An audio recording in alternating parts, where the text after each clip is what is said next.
Once you've downloaded the CSV student import template, you'll need to fill out the details. So you can do this one student at a time, or you've probably got a class roll or something with everyone's first name on it, last name, date of birth, that sort of thing. So you can just copy that across. Just make sure when you're copying, you don't copy over the titles. These columns are important that they stay the same. In terms of student email, if your students don't have an email, then just write in their first and last name at yourschool.edu.au or something like that. Just make sure that this is unique because that's going to be their username, so it needs to be unique. Besides their username, the only thing a student will use their email for is to recover passwords, but even that can be done through the teacher's account. So don't stress if your students don't have an email. So finally, just fill out the date of birth and a password. I suggest using a password like 123 and then copying that down by dragging there.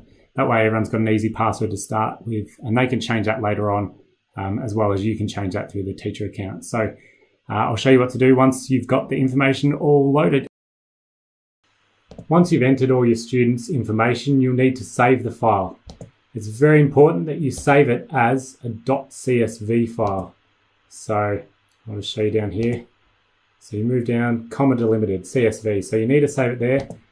And you can either save it to your device, if it's a mobile device, save it to the cloud, OneDrive, Google Drive, whatever. And then if you're saving it to the computer itself, you'll need to email it to yourself. It just needs to get to your mobile device somehow.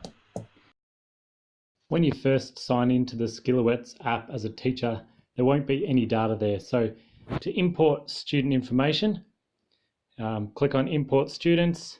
Then you'll need to browse for a file that you've downloaded to your mobile device. So for me, it's in Files and under my downloads. So once I tap on that, that will import into the app, and I can swipe down from the top to refresh, and you can see the classes 3A and 4C have appeared there, and the students have been allocated to those classes based on what I put in the spreadsheet earlier. You'll also be able to see that information under the Manage Student Information, where you can click on individual students and see their name, date of birth, gender, all that sort of thing. So that's how you do it. Now the student accounts are created, you can get to observing and providing feedback for your students.